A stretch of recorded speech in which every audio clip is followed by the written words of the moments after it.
Hello, and welcome to the my review of episode 1 of season 2 of The Mandalorian. Um, Normally I try to do these reviews without too many spoilers, but I feel like that's going to be a little difficult to do in this one because like the main conflict revolved around this one the main story revolved around this one main conflict. And anyway, I often talk about like the level of how used the world looks in these reviews. Like how dirty is it? How rusty is it? How slimy is it? And I feel like this one scored points in those areas. But I feel like they could have just like, I don't know, splashed a little bit of dirt on their clothing when they were outside. Like when they're in the direct sun, it just felt like their clothes weren't even broken in. There were some pretty cool scenes. Like we got to see some aliens that we saw in the original movies. Like there were Gamorrean guards fighting in one scene.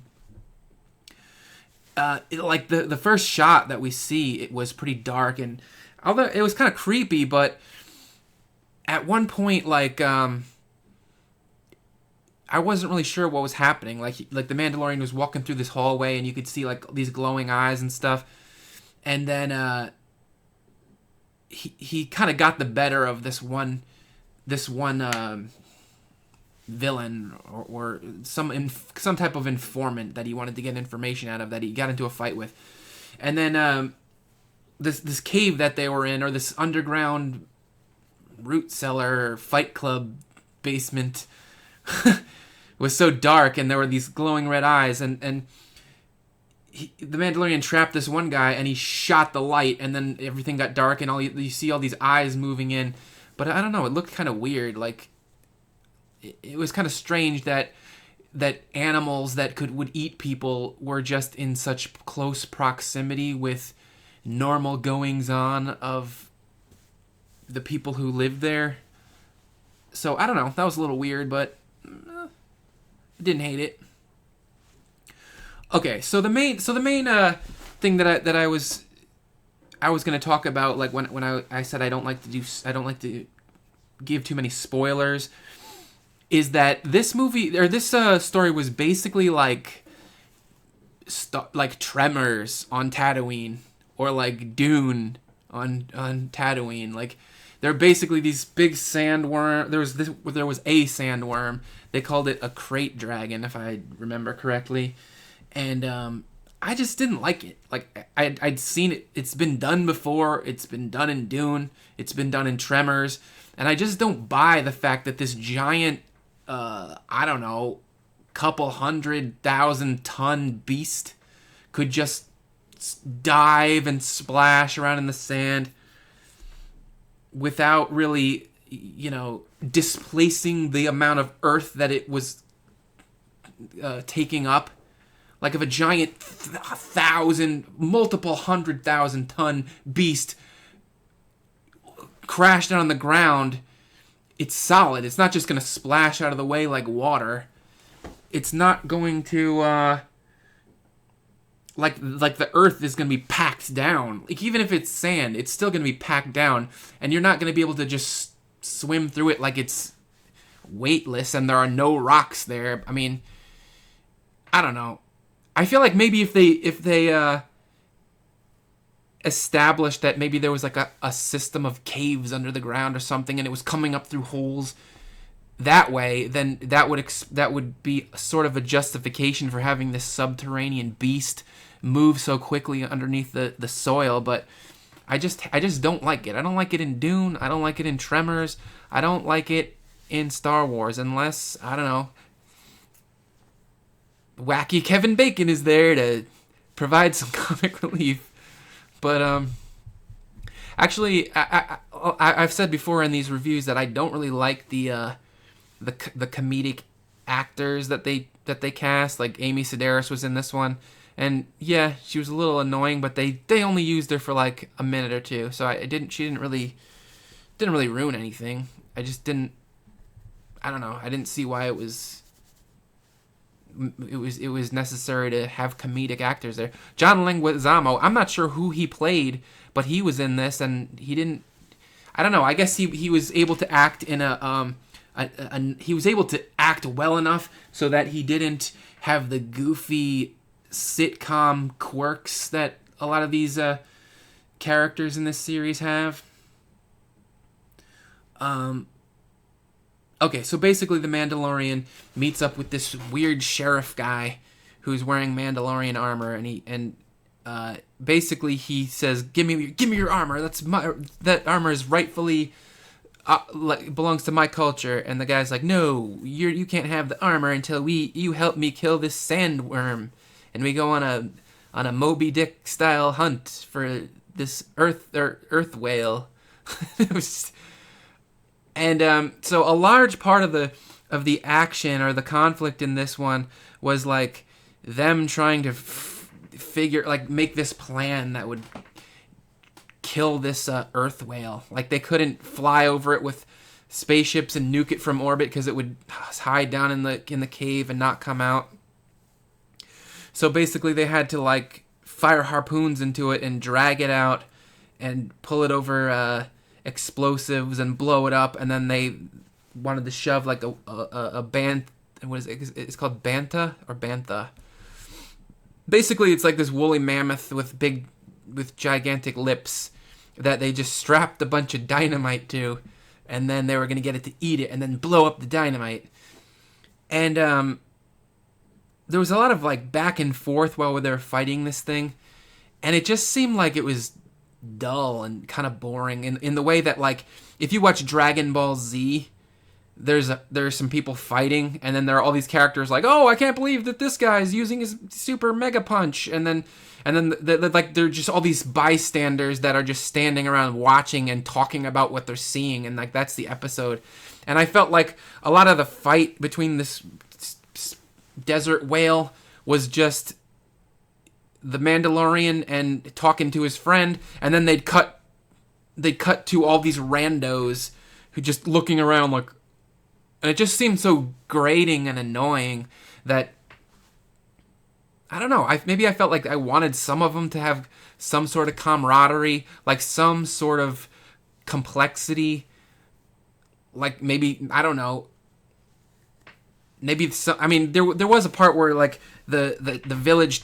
The townspeople were fighting with the sand people because they had to team up with the sand people in order to fight this earth whale. And there was like one scene where the townspeople, like one of the sand people dropped this explosive canister like in Jaws when Chief Brody pulled the wrong knot and all the explosive canisters fell, and they were like, we gotta watch it around this stuff. This stuff will blow up. Like in their, they had that scene. I don't know. I just feel like this was a little weird because, like, I feel like Jon Favreau, I believe he directed and wrote it, and I think he was one of my favorite directors in the previous season. But in this one, it just seemed like it had more qualities where it's like millennials can't write. Like they can only write things that. They can only imitate things that they saw in other movies. And in this one, they saw, like, Jon Favreau, he saw Jaws. He read or saw Dune. He saw Tremors. He saw Jaws. And it was just, like, this half-assed version of Jaws. Like, a half-assed version of Tremors. Like, it just bugged me. Like, the look of it was good. It looked semi-authentic. But, like, the physics of the worm, like I feel like they could have had a different monster besides another monster that swims in the dirt. Yeah, it annoyed me. And then there was, like, the sheriff who, I guess he got a hold of the Mandalorian battle armor because he bought it off of some Jawas after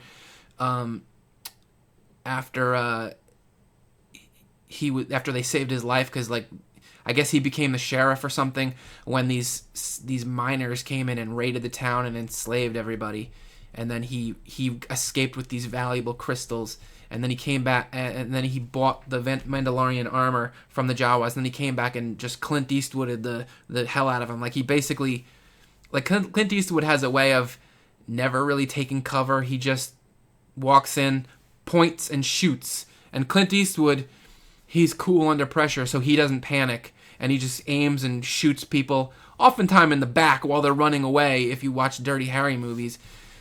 But that's kind of like what happened. Like, he walked into the bar, they were shooting all over creation, and he was just gunning them down one by one. And then he went outside, and like 15 people got into this car and were like, oh, we can't shoot it out with this one guy. He's got a small chest plate right here and a helmet. Like, we can't shoot him in the arm or anything, or surround him. Or they just all got in the party bus and they just tooled off down the desert.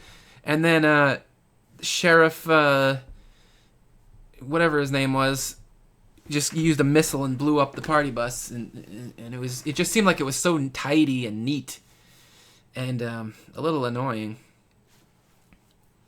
Do I have anything else to say about this?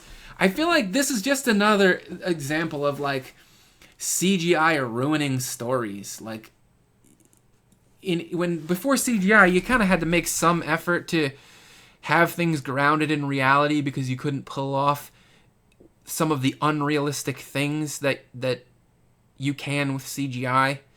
Like when there are CGI monsters, a lot of the time they just move as if they're weightless. Like the larger you are, like the more mass you have, and the more slow and lumbering you tend to be. Elephants don't jump around like a freaking kangaroo. They're heavy and lumbering.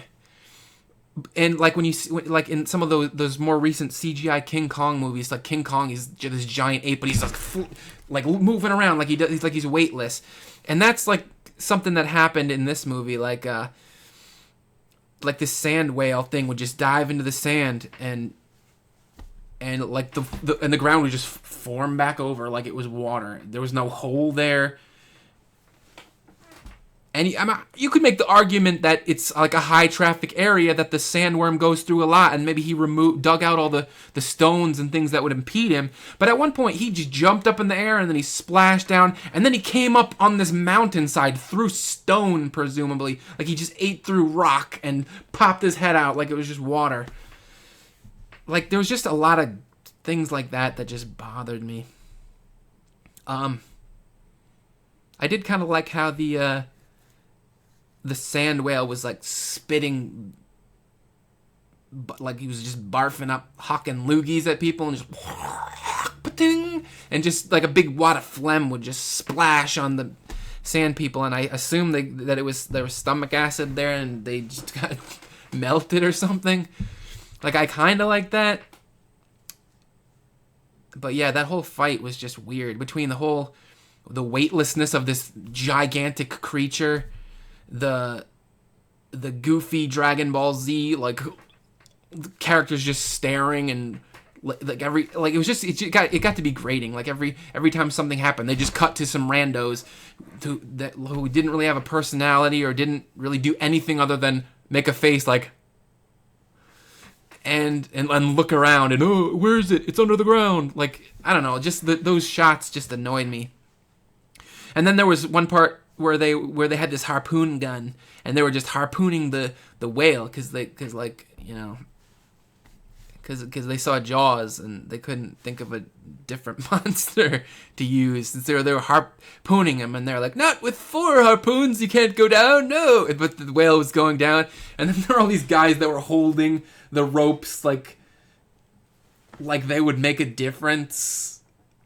Like if a 25-foot shark can like rip your hands off and rip your hand your knuckle out of the socket, this giant thing that's larger than any vehicle I've ever seen. It's like the size of I don't know, the biggest submarine that I've ever seen, maybe bigger. And these little sand people are just holding ropes. There was a point where the monster just like jerked, and then like they all went flying, but I don't know. It was just still weird. It was just so sloppily done. Like, it just seemed like it was the fight was just so lazy, and there was one point where the Mandalorian and his sheriff friend flew up, and they were shooting at it with guns, and the guns were having no effect, and then the guy was like, "Oh, my gun's not doing anything," and then the Mandalorian was like, "Just keep shooting," and it's just like, why did you go up there in the first place? Oh, and then at one point, the Mandalorian was trying to lure the sandworm over to this bantha to get him to eat all the dynamite that was tied to the bantha, and the worm just swallowed him up and dived down into the ground. And it's like, how does this thing swim in the sand? Is it just like wriggling through the sand, or is it like eating the sand and pooping it back out like worms tend to do? Because I'm pretty sure that's how worms move through the soil, is they eat the dirt and then they digest it and they poop it back out. I'm not a biologist. I don't really know, but that's what I was led to believe. And so the Mandalorian was swallowed by this multi-thousand ton creature, unaffected. I mean, he does have the Beskar armor, but I don't know. It just seemed weird to me. I guess I'm done ranting about this. I feel like this review was very disjointed and scatterbrained, but there was just a lot to complain about in this one. I feel like I give this a C minus. I feel like there's a large chunk in the beginning of the episode that I didn't hate. Like, I was watching a lot of it, and I wasn't annoyed at all. It just got annoying when the stupid sandworm just started swimming through the dirt. Like, all these people had houses and built on the sand and foundations, and like it's not just like I would assume there must have been something solid there underneath if they're gonna build structures on top of it, but this stupid sand whale just swimming through the sand like there's no, like, it has no weight, no solidity, or like, I don't know. I'm going, you know what? I'm going with D. Yeah, D. I'm done. Bye.